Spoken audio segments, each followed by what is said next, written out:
कहते हो कि मंदिर से जाते समय नंदी के कानों में, बहुत सुंदर प्रश्न है आपके, बहुत भाव से और आनंद से आपने करा, और जनमानस के कल्याण के प्रश्न है ये, केवल आपके लिए नहीं है, ये सबके लिए इतने जोरदार प्रश्न हैं।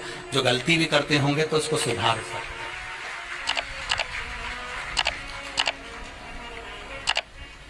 आपने कहा कि नंदी के कानों में कहना चाहिए, लोग हंसते हैं, कहते हैं बताओ वो नंदी के कानों में भगवान को कहना चाहिए। वैसे तो हम आपको एक बात बता दें कि दुनिया के लोग किसी दूसरे धर्म की कभी हंसी नहीं उड़ाते।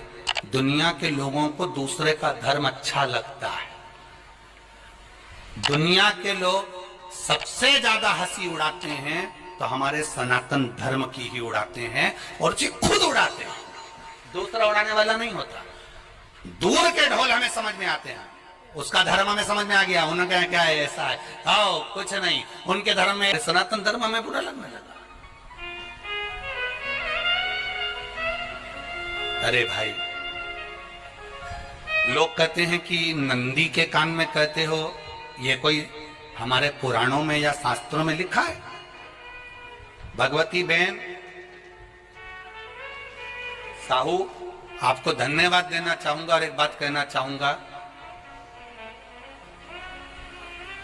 जितनी भी शिव महापुराण के अंतर्गत चाहे उपाय जो बताए जाते हैं कि बेलपत्री ऐसे चढ़ाना, काली मिर्च ऐसे चढ़ाना, चावल ऐसे चढ़ाना, धतूरा का क्या महत्व है, शमी के पत्ते का क्या महत्व है, बेलपत्री के पत्ते का क्या महत्व है, ये जितनी भी बातें बताई जाती हैं ये सब पुराण के अंतर्गत से बताई जाती है।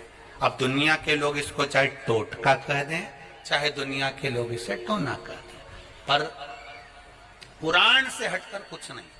और आप लोगों को अगर बोला है कि नंदी के कान में कहकर भगवान शंकर के मन में बात पहुंचे, तो ये क्यों कहा, तो ये भी हमारी शिव महापुराण में लिखा है, जलंधर के चरित्र में। कोई आपसे कहे कि नंदी के कान में बोलने से क्या होता है, ये जलंधर का चरित्र कह रहा है। मां पार्वती जी का हस्त कमल पकड़कर जलंधर लेकर जाने लगा।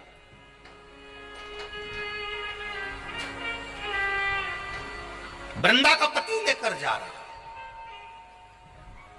वृंदा तो भगवान की भक्ति में लीन रहती थी, उसको तो जलंधर को सबसे ज्यादा तकलीफ थी नारायण से, पर शिव के पास आ गया, क्योंकि ईर्षा प्रवृत्ति, अभी कथा में कहा, कोई कोई ऐसा होता है जिसको तुमसे बेर नहीं होता तो भी अंदर से ईर्षा जाग जाती है। कोई कोई ऐसा होगा जिसको अंदर से ईर्षा जागती है,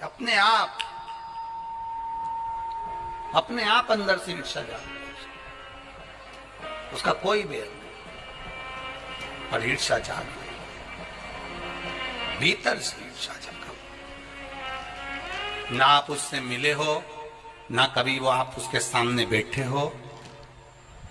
कई लोग किसी ना किसी की बुराई करते हैं तो हम लोग पूछ भी लेते हैं, क्यों साहब उनसे मिलकर आए हो क्या तुम? कभी नहीं मिल किया है, कभी उनका सामना हुआ नहीं हुआ, तो फिर बुराई क्यों कर रहा? एक ने कर दी थी इसलिए हमारे ध्यान में था तो हमने भी कर दी। लो, वो कुआं में डूब के मरेगा तो तू भी मरेगा का?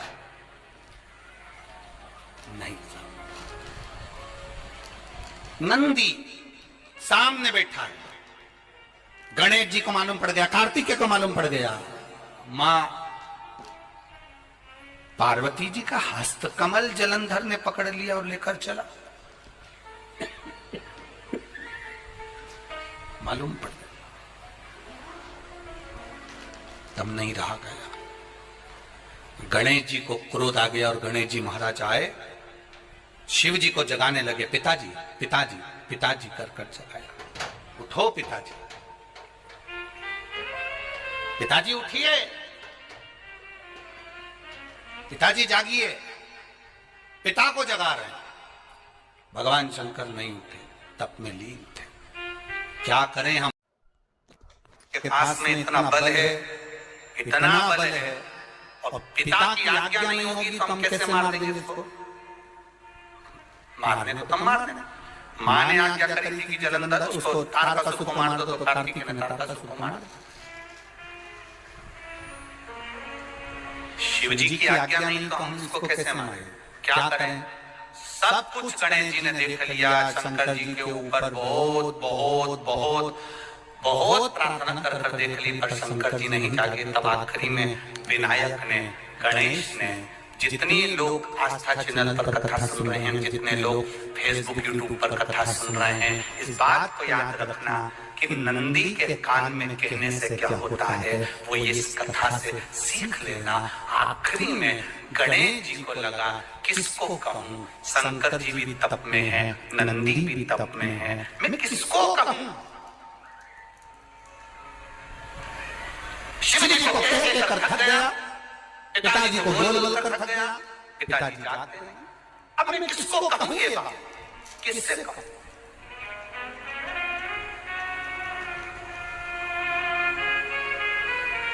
विनायक गए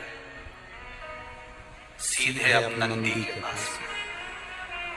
नंदी भी तप में लीन थे, शंकर जी की ओर मुख था, शंकर जी की ओर मुख था। गए और जाकर तुरंत विनायक ने नंदी के कानों में जाकर कहा, नंदीश्वर, मैया का हाथ पकड़कर जलंधर लेकर जा रहा है। पिताजी तप में लीन है, कृपा करिए ना। बस केवल नंदी के कान में कहा, गणेश जी दूर हट गए। नंदी के कान में कहा, शंकर जी के नेत्र खुल गए, शिव जी के नेत्र खुले। ध्यान देना जरा, इस शिव महापुराण की, आशुतोष महापुराण की कथा, जो कथा यहाँ कही जा रही है, ये कथा पहले के चरित्रों में सुनने को नहीं मिली होगी। जरा ध्यान देना है संवाद पर, जितने लोग आस्था चैनल पर, जितने फेसबुक पर सुन रहे हैं। सनातन धर्म की हंसी उड़ाने वाले कह देते हैं नंदी के कान में कहने से क्या होता है, नंदी के सामने जाकर बोलने से क्या होता है, नंदी के पास बैठकर बोलने से क्या होता है, नंदी के पास बैठकर शंकर जी का मात्र दीदार करने से क्या होता है, दर्शन करने से क्या होता है, वो अच्छे से समझ लेना। जो लोग सनातन धर्म पर उंगलियां उठाते हैं वो अच्छे से समझ ले इस बात को।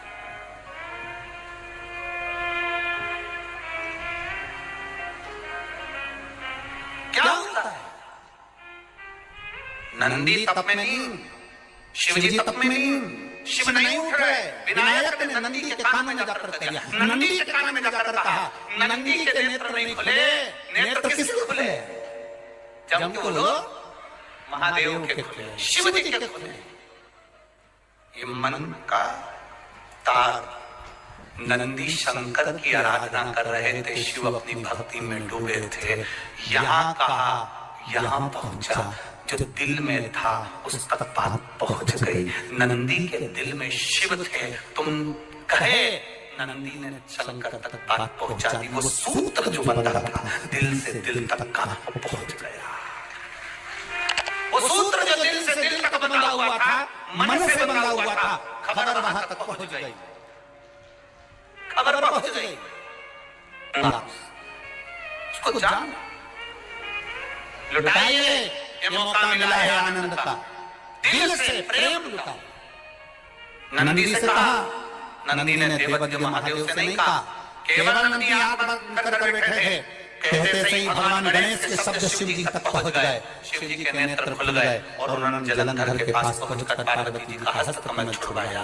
जरा विचार करिएगा, आप नंदी से कहते हो मेरे महादेव तक बात पहुंच जाती है, आपको केवल नंदी से प्रेम से कहना है, नंदीश्वर मेरे बाबा, ए मेरे बाबा, आप रोज शिव जी को लेकर भ्रमण पर निकलते हो, मुझे बहुत दुख है, आप मेरे दुख को मिटाने के लिए मेरे दरवाजे पर क्यों नहीं आते।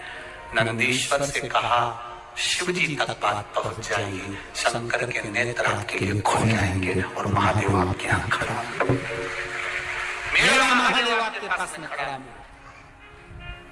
आशुतोष महापुराण की कथा कहती है, लोग कहते हैं नंदी को कहने से क्या होता है, ये शिव तत्व की कथा आशुतोष महापुराण कर रही है। कहा वहां तक पहुंचा, दिल से दिल का।